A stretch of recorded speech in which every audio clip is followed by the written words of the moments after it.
नमस्कार। नक्षत्र तक में आपका स्वागत है। मैं आपका ज्योतिष मित्र आदित्य द्विवेदी।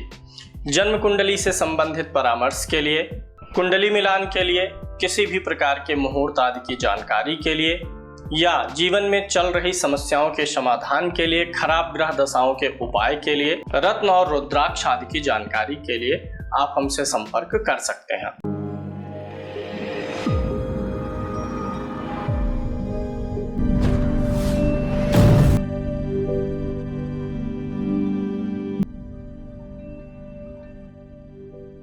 संस्थान में अब आपको ज्योतिष का कोर्स भी मिल जाएगा। इसके लिए आप हमारा ऐप नक्षत्र तक गूगल प्ले स्टोर से डाउनलोड कर लीजिए। इस कोर्स में आप ज्योतिष के ए से शुरू करके जेड तक जा सकते हैं, यानी बेसिक से एडवांस तक के सारे आपको लेसन स्टेप बाय स्टेप मिलते हैं, जो कि एक क्रमबद्ध तरीके से होते हैं, जहां ज्योतिष के पीडीएफ नोट्स भी आपको मिलते हैं और लाइव क्लासेस की रिकॉर्डिंग भी मिलती है। डाउट्स वगैरह के लिए भी वीडियोस आपको मिलते हैं। जूम क्लास से लाइव जोड़ करके मैं आप लोगों के शंकाओं का समाधान भी करता हूं। अभी जिस जन्म कुंडली का हम लोग विश्लेषण करने वाले हैं 18 मई 1995 8:55 दिन गुरुवार का जन्म है। प्रयागराज यानी इलाहाबाद का इनका जन्म है। इनकी पहले ग्रह स्पष्ट और उनकी स्थितियों पर विचार अगर आप करेंगे तो देखेंगे मिथुन लगन की कुंडली है। 24 अंश का इनका लगन है। लगन की डिग्री ठीक ठाक है। पुनर्वसु नक्षत्र में लगन है, जो कि गुरु का नक्षत्र है। लग्न में गुरु का नक्षत्र होना व्यक्ति को ज्ञानवान बनाता है। सूर्य इनका वृषभ राशि पर स्थित है, 2 डिग्री का है। कृतिका नक्षत्र में है, यानी अपने ही नक्षत्र में सूर्य स्थित है। यह स्थिति भी ठीक है। चंद्रमा इस कुंडली में धनु राशि पर है, यानी इनकी धनु राशि है। अभी वर्तमान में कोई 7.5 नहीं चल रही है। 19 डिग्री का है। डिग्री कली ठीक है। पूर्वाषाढ़ा नक्षत्र में है, जो कि शुक्र का नक्षत्र है। चंद्रमा शुक्र के नक्षत्र में हो तो व्यक्ति का मन लग्जरी भोग विलास की तरफ आकर्षित होता रहता है। मंगल इनका सिंह राशि में है, मित्र की राशि में 2 डिग्री का है। मघा नक्षत्र में है और यह केतु का नक्षत्र होता है। बुध वृषभ राशि पर बैठा है, यानी सूर्य के साथ ही है। बुधादित्य योग में है, 23 डिग्री का है। रोहिणी नक्षत्र में है, जो कि चंद्रमा का प्रिय नक्षत्र है। गुरु इनका वृश्चिक राशि में है, 18 डिग्री का है। ज्येष्ठा नक्षत्र में है, जो कि बुध का नक्षत्र है। इधर देख सकते हैं कि ग्रह किस प्रकार की राशि में है। मित्र राशि में है, शत्रु राशि में है, अपनी राशि में है, सम राशि में है, ये बताया गया है। ये राशि वाली स्थिति बताई गई है। शुक्र इनका मेष राशि में 7 अंश का है, अश्वनी नक्षत्र में है और केतु के नक्षत्र में है। शनि इनका कुंभ राशि में है, यानी स्व राशि का है। मूल त्रिकोण में 29 डिग्री का। पूर्वा भाद्रपद में है, जो कि गुरु का नक्षत्र है। शनि गुरु के नक्षत्र में ठीक है। शुक्र तुला राशि में अच्छा फल देता है और केतु मेष राशि में अच्छा फल देता है। दोनों की डिग्री 11 है। नक्षत्र दोनों को मिला हुआ है। राहु अपने ही नक्षत्र में है, केतु अपने ही नक्षत्र में है, तो स्व नक्षत्र के ग्रह अच्छा फल देते हैं। अब इन सब का रिजल्टेंट हम निकालते हैं और ये हमें मिलेगा इनके लग्न कुंडली पर। यहाँ पर देखिए लगन, मिथुन लगन की कुंडली है। मिथुन लगन की कुंडली है। लग्नेश यहाँ पर 12वें भाव में जा करके बैठा हुआ है। लग्नेश 12वें भाव में गया हुआ है, जो कि चतुर्थ भाव का भी यहाँ पर स्वामी होता है। लग्नेश चतुर्थेश दोनों 12वें भाव में जाए तो व्यक्ति के बाहर जाने का, विदेश जाने का संयोग बनता हुआ नजर आता है। तो यहाँ पे इनके विदेश जाने के लिए भविष्य में अपॉर्चुनिटीज मिलेंगी। जन्म स्थान के बाहर हट करके प्रॉपर्टीज भी ये बना पाएंगे, जमीन वगैरह खरीद पाएंगे। कभी कभी ऐसा भी होता है जब चतुर्थ भाव का स्वामी 12वें भाव में जाता है तो कुछ न कुछ पैतृक संपत्ति ऐसे व्यक्ति की बिकी हुई होती है, कुछ न कुछ बिकने का भी भय रहता है। तो यहाँ पे पैतृक संपत्ति इनकी आगे चल के बिक भी सकती है, ये स्वयं ही बेच सकते हैं। यहाँ पर लग्नेश सूर्य के साथ बैठा है। ये तृतीय भाव का स्वामी भी है सूर्य, और बुध स्वयं 12वें में है, यानी विदेश का योग और भी इसमें थोड़ा ज्यादा प्रबल होता हुआ बन रहा है। यहाँ पर क्या है, जन्म स्थान से दूर रहेंगे, बाहर का कोई ना कोई सेटलमेंट बना लेंगे। प्रयासग्रास के बाहर इनकी घर संपत्ति बन जाएगी। द्वितीय भाव का स्वामी चंद्रमा है धन भाव का, जो कि सप्तम भाव में बैठा है, जो कि पत्नी का भाव है। यानी ये धन की वृद्धि, धन भाव एक्टिवेट होगा जब इनका विवाह हो जाएगा उसके बाद। यहाँ पर सप्तम भाव में चंद्रमा है, पत्नी सुंदर और रंग रूप से अच्छी मिलेगी। कुंडली मांगलिक नहीं है, वे सप्तम भाव का स्वामी गुरु छठे में गया है, पत्नी थोड़ा अधिक वाचाल होंगी। और थोड़ा सा ऐसे में जब भी सप्तमी छठे में जाता है तो पत्नी का स्वभाव थोड़ा सा झगड़ा करने वाला रहता है, तो इस चीज से संतोष करना होगा। हालांकि वैवाहिक जीवन ठीक है। तृतीय भाव में मंगल बैठा हुआ है, जो कि चलित कुंडली में द्वितीय भाव में चला जाता है। द्वितीय भाव में जाकर के मंगल यहाँ पर अष्टम भाव को देखेगा और पंचम भाव को देखेगा, लेकिन यहाँ पर मंगल की स्थिति अच्छी है। मंगल इनको अपने अधिकारों के लिए जागरूक बनाएगा और मेहनत करने की क्षमता भी प्रदान करेगा। राहु इनके पंचम भाव में शुक्र की राशि में है और लगन मिथुन है, लगन का मित्र भी है, इसलिए राहु इनको चालाक, होशियार और बुद्धिमान बनाएगा। छठे भाव का गुरु है, किसी से कोई विशेष दुश्मनी शत्रुता नहीं रहेगी, शत्रु इनके जीवन में नहीं रहेंगे। मंगल की चौथी दृष्टि भी यहाँ पर आ रही है, जहाँ पर उसका अपना स्वयं का घर भी है, तो इनके शत्रु वगैरह नहीं रहेंगे। कोई शत्रु बनने का प्रयास करेगा तो ये अपनी तरफ से जो है लोगों से मिलनसार रहेंगे, घुलेंगे मिलेंगे, अपनी तरफ से कोई वाद विवाद नहीं करेंगे। शत्रुता कोई पैदा करना भी चाहेगा तो ये वहां से हट जाएंगे, यानी ये लड़ाई झगड़े और शत्रुता पैदा करने में, अनावश्यक पराक्रम दिखाने में विश्वास नहीं रखेंगे, ठीक ठाक जीवन चलेगा।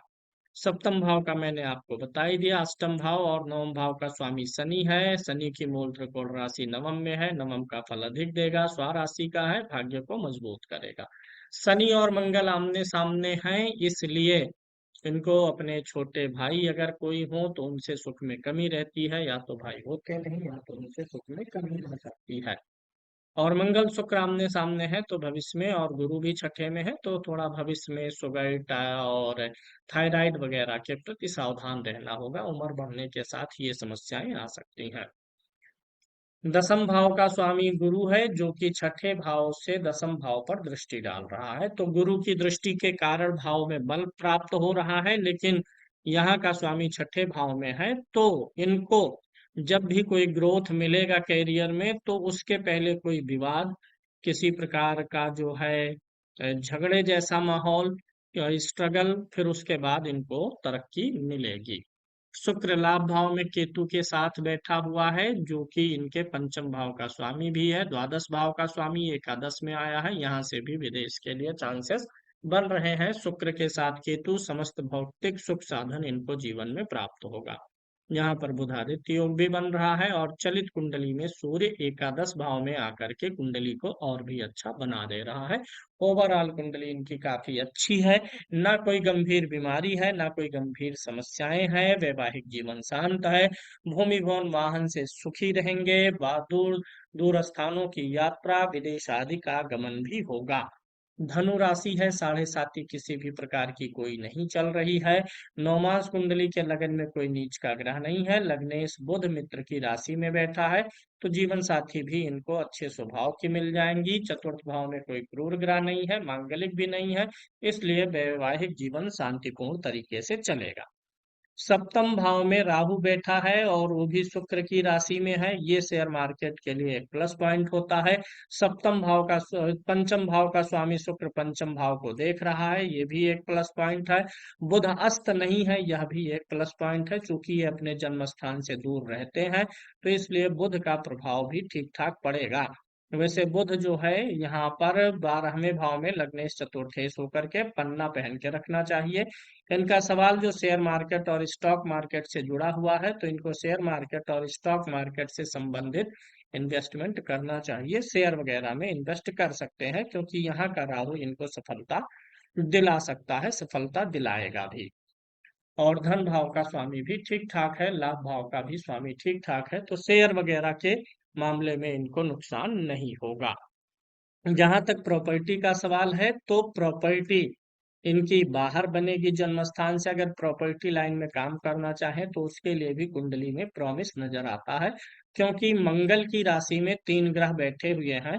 मंगल की राशि में एक तो यहाँ पर शुक्र केतु है और गुरु है। अगर इस कुंडली में ओवरऑल अगर आप देखते हैं कि किसकी राशि सबसे ज्यादा एक्टिवेट है, तो मंगल की, क्योंकि मंगल की राशि में सबसे अधिक ग्रह बैठे हैं।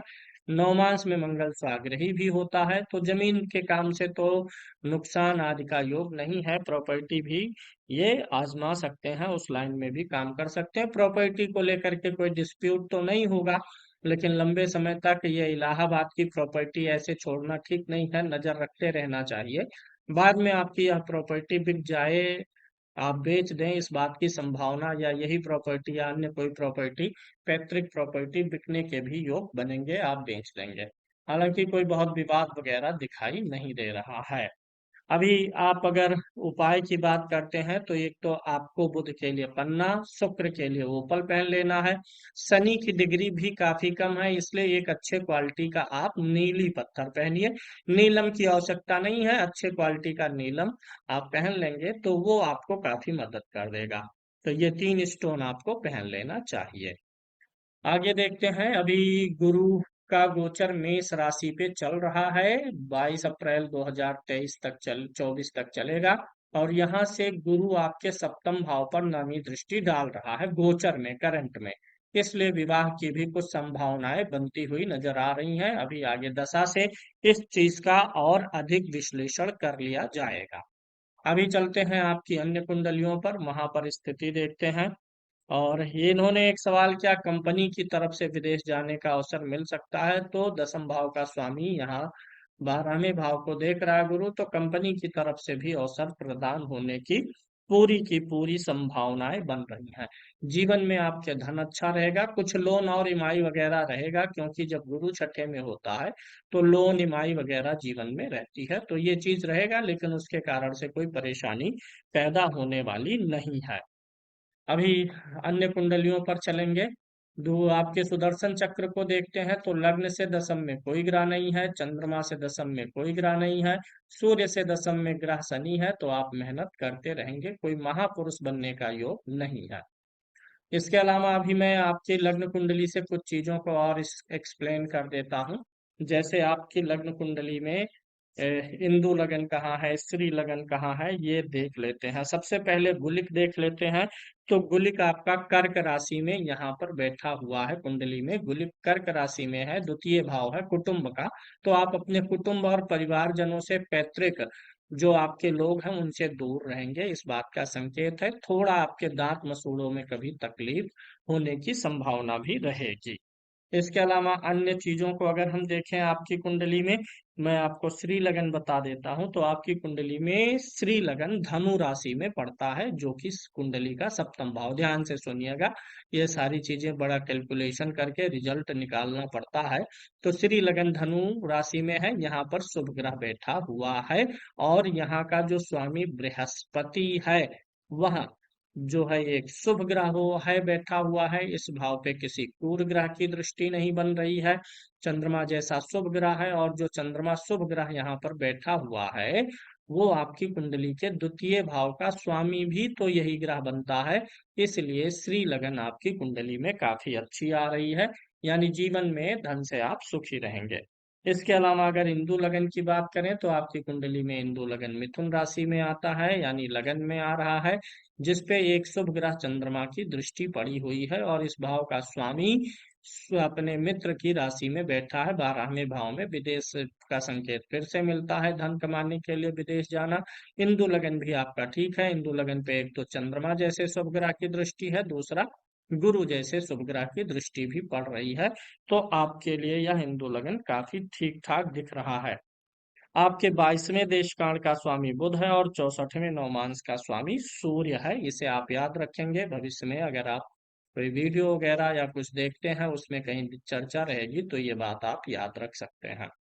इसके अलावा आपकी कुंडली में अन्य कुछ चीजों को देख लेते हैं कि आपकी कुंडली में पुष्कर नवमांश में कौन सा ग्रह बैठा हुआ है। ये तो आपका लग्न ही पुष्कर भाग में है। लग्न पुष्कर भाग में हो तो स्वास्थ्य और आयु वगैरह अच्छा करता है। दूसरा ये जो मांदी गुलिक था ये पुष्कर भाग में है, यानी इसका जो थोड़ा सा निगेटिव पॉइंट्स है वो घट गया है। कुंडली में चतुर्थ भाव आपके पुष्कर भाग में है, यानी भूमि भवन वाहन का सुख जीवन में अच्छा रहेगा।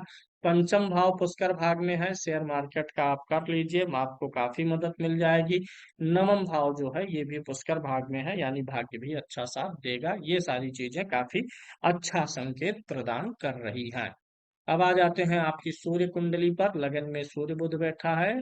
लग्नेश जो ग्रह होता है शुक्र वह 12वें भाव में जाकर के बैठा हुआ है। ऐसे में क्या है कि मान सम्मान और प्रतिष्ठा ठीक ठाक दिखाई दे रही है।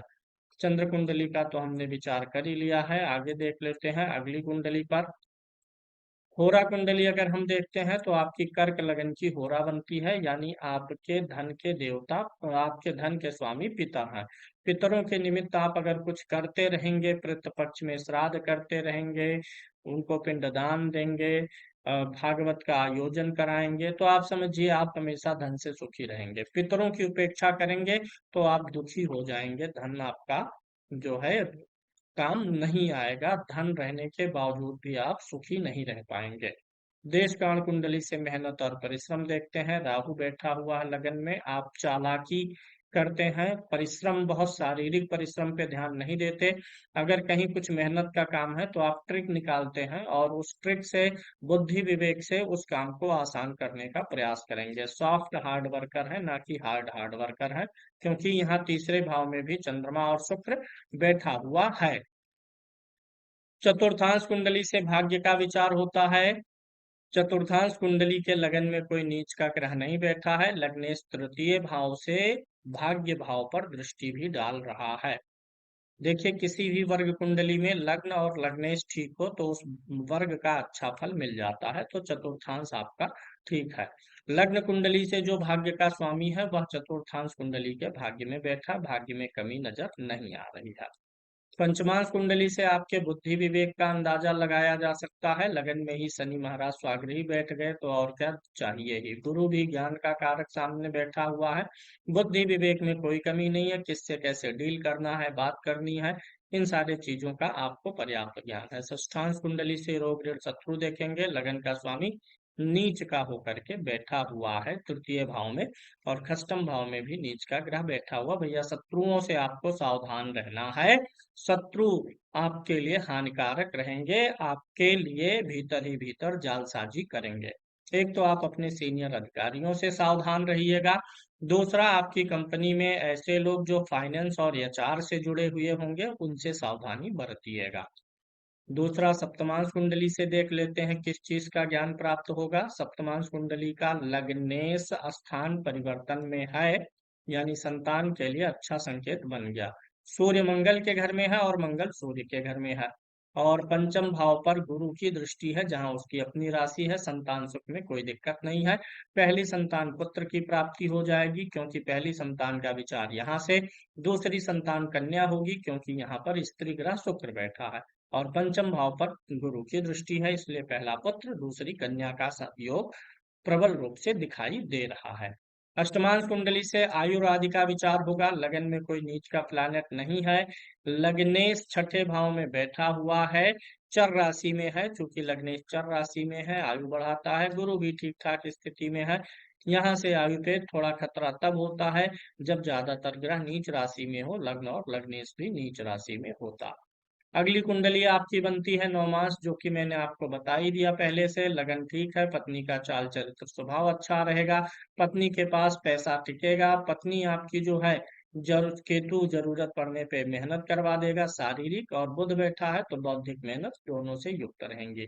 पंचम भाव में चंद्रमा बैठा हुआ, बुद्धि आमतौर पे शांत रहेगी, सिर्फ आपसे झगड़ा कर लेंगी, आयु वगैरह उनकी ठीक रहेगी। सूर्य और राहु बैठे हुए हैं यहाँ पर, आपकी पत्नी के पिता का सेहत का कुछ ना कुछ इशू रहेगा। मंगल 12वें भाव में बैठा हुआ, कभी कभी आपकी वाइफ को नींद की समस्या रहेगी। ओवरऑल ठीक है। दशमांश देखते हैं तो आपके लगन का स्वामी दसम भाव में आकर के बैठा हुआ है, यानी लगन में ठीक है, लग्नेश दसम में आया है, हालांकि मंगल के घर में है, तो थोड़ा सा देर लगेगा कैरियर में ग्रोथ में, लेकिन ग्रोथ हो जाएगी। यहाँ पे द्वितीय भाव का स्वामी 12वें भाव में गया हुआ है। यहाँ से फिर से इंडिकेशन मिल रहा है कंपनी कुछ समय के लिए आपको बाहर छोड़ेगी, हालांकि अभी इसमें समय है। वहीं अगर तृतीय भाव का स्वामी देखें तो जा करके बैठा हुआ है विवाह भाव में, और ये मंगल कर्म भाव का भी स्वामी है। तो विवाह के बाद ही आपका कैरियर और कार्य क्षेत्र ज्यादा सजग होता हुआ दिख रहा, अच्छा होता हुआ दिख रहा। चतुर्थ भाव का स्वामी शुक्र है, जो कि दूसरे शुभ ग्रह चंद्रमा के साथ बैठा। वर्क प्लेस पे आपको सारे सुख साधन और सुविधाएं मिलेंगी। वर्क प्लेस पे जो है काम के ऑफिस पे आपके लिए ठीक रहेगा योग। कार्य के बाहर यानी ऑफ ड्यूटी के दौरान लोग आपका विरोध करेंगे, ड्यूटी के दौरान बहुत अधिक विरोध नहीं है। सप्तम भाव में बुध और मंगल की युति हुई है, यहाँ पर ठीक है, ये कोई दिक्कत नहीं पैदा करेगा, ग्रोथ देगा, ये भी ठीक है। यह 12वें भाव में सूर्य, राहु और गुरु बैठे हुए हैं, जिसमें से गुरु नीच राशि का है और यहाँ पर सूर्य राहु है। तो आपको विदेश तो भेजेंगे, लेकिन चूंकि गुरु नीच का है तो इस मामले में आपका नंबर काफी देर से आएगा। एकादशांश कुंडली से मनोकामनाओं की पूर्ति को देखते हैं। मनोकामनाओं की पूर्ति के लिए लगन ठीक है, लग्नेश मित्र के घर में 9वें भाव में बैठा है, यानी मनोकामनाओं की पूर्ति होगी। चतुर्थ भाव में मंगल उच्च का है, लाभ भाव में केतु बैठा हुआ है, जिसका स्वामी सूर्य उच्च राशि में है। सारी मनोकामनाएं पूरी होंगी, भूमि भवन वाहन सब कुछ बना पाएंगे जीवन में। द्वादशांश कुंडली का लगन देखिए ठीक है, लग्नेश जो है सूर्य के साथ बैठा हुआ है। यहाँ पे पिता के लिए ठीक है, माता के लिए भी ठीक है, लेकिन माता पिता के लिए ठीक रहते हुए भी थोड़ा माता पिता से समय समय पे दूरी या कुछ परेशानी हो सकती है, क्योंकि शनि की दृष्टि चंद्रमा के ऊपर है। लेकिन कोई विशेष परेशानी माता पिता पक्ष से नहीं आने वाली है, ठीक है, माता पिता का सुख बना रहेगा।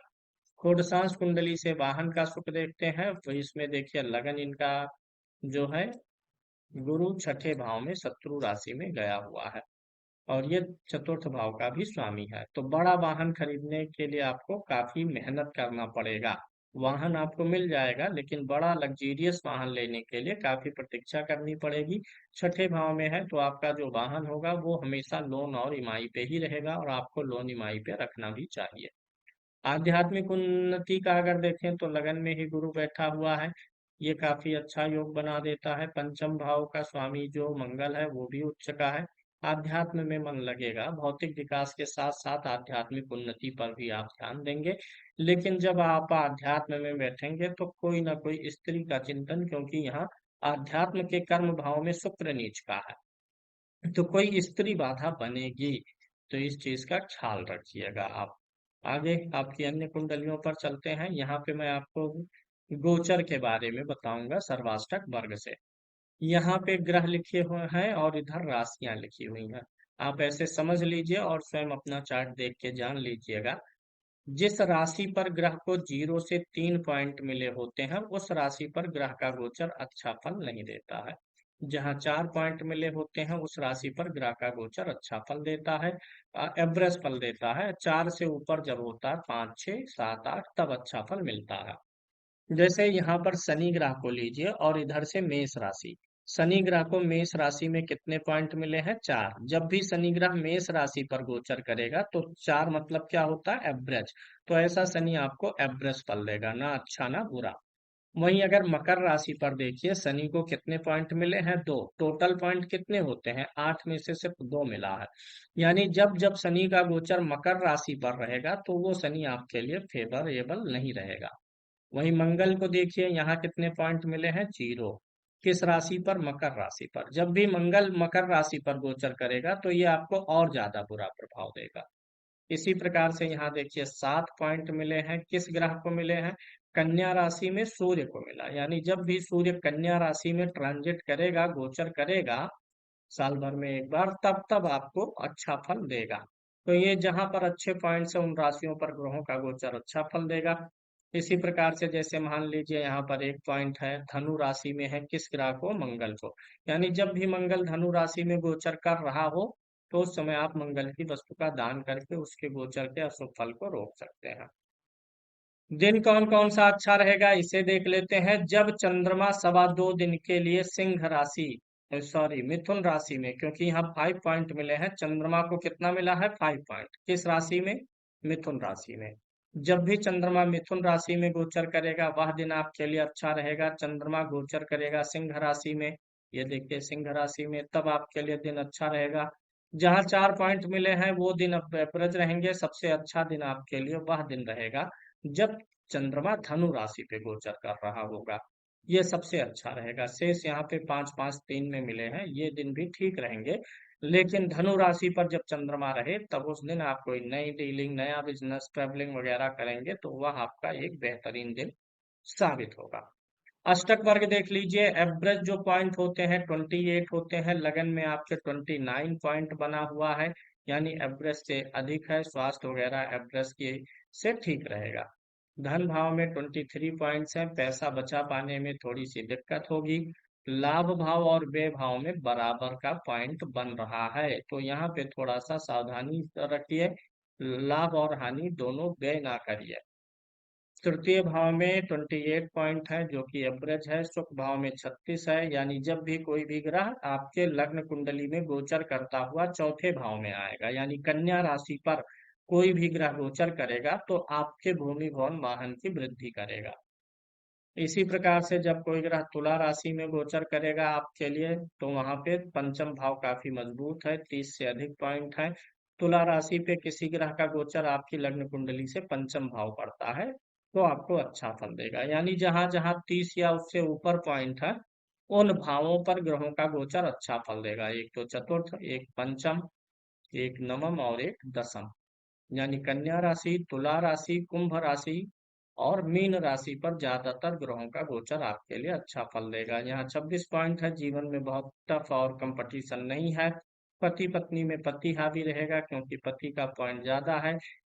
सेविंग और व्यय में व्यय हावी रहेगा। सेविंग अगर 10 रुपये आप कमा रहे हैं तो आपका खर्चा उसमें से 7 रुपए हो जाएंगे, सेविंग उस हिसाब से कम रहेगी। अष्टम भाव में 21 पॉइंट्स है, बहुत हर्डल लाइफ में नहीं रहेगा, परेशानियां नहीं रहेंगी, भाग्य प्लस से अधिक साथ देगा। कर्म भी आप अच्छा करेंगे, जितना कर्म करेंगे उससे अपेक्षाकृत कम लाभ की गुंजाइश दिखाई दे रही है। अभी आपके दशाओं की बात कर लेते हैं। मंगल की महादशा में आप चल रहे हैं। सितंबर 2022 से सितंबर 2029 तक मंगल की महादशा आप भोग करेंगे। आपकी कुंडली में मंगल महाराज छठे भाव के स्वामी हैं और लाभ भाव के स्वामी होकर तीसरे भाव में है। तीसरे भाव का मंगल अच्छा परिणाम देगा, मेहनत करवाएगा, जोश बना के रखेगा, आगे बढ़ने की क्षमता प्रदान करेगा। और 3 मार्च 2024 से गुरु की अंतर्दशा शुरू होगी। गुरु आपकी कुंडली में क्या है, विवाह भाव का स्वामी भी है, यानी मार्च 2024 के बाद विवाह का योग भी बन जाएगा। अगले साल विवाह का योग है, मार्च और अप्रैल में विवाह हो जाएगा क्योंकि उस समय गुरु की गोचर में सप्तम भाव पर दृष्टि भी रहने वाली है। फिर इसके बाद शनि की अंतर्दशा भाग्य का स्वामी है, ये भी ठीक जाएगा। ये जो दशा आएगी 2000 मार्च 2026 से मार्च 2027, इस बीच में विदेश जाने के लिए, स्थान परिवर्तन के लिए फिर से योग बन जाएगा। फिर इसके बाद केतु की दशा आ जाएगी, ये कुछ नया खरीदारी कराएगा, भौतिक वृद्धि होगा। शुक्र भी ठीक जाएगा, लगभग इधर सारी दशाएं ठीक जाती हुई नजर आ रही हैं। इसमें राहु की दशा, क्योंकि लोग ज्यादातर राहु से परेशान रहते हैं, डरते हैं, तो राहु आपकी कुंडली के पंचम भाव में शुक्र की राशि में बैठा है, तो राहु की दशा से आपको बिल्कुल डरने की जरूरत नहीं है। राहु आपको काफी अच्छा लाभ देगा। राहु अपने नक्षत्र में भी है, तो राहु की दशा में शेयर मार्केट से आप अगर जुड़ेंगे तो ज्यादा लाभ आप पा जाएंगे। ओवरऑल दशाएं भी ठीक ठाक है। अब आपकी कुंडली से कुछ उपाय की अगर हम चर्चा करें तो सिर्फ और सिर्फ आपको 2 ग्रहों के लिए स्टोन पहन लेना है। एक तो लगन का स्वामी आपकी कुंडली में बुध था, मैं आपको कुंडली दिखा भी देता हूँ। यहाँ पर देखिए लगन का स्वामी और चतुर्थ का स्वामी बुध है, तो आप एक पन्ना पहन लीजिए, लेकिन पन्ना अकेले पहनेंगे तो नुकसान करेगा क्योंकि बुध 12वें में है।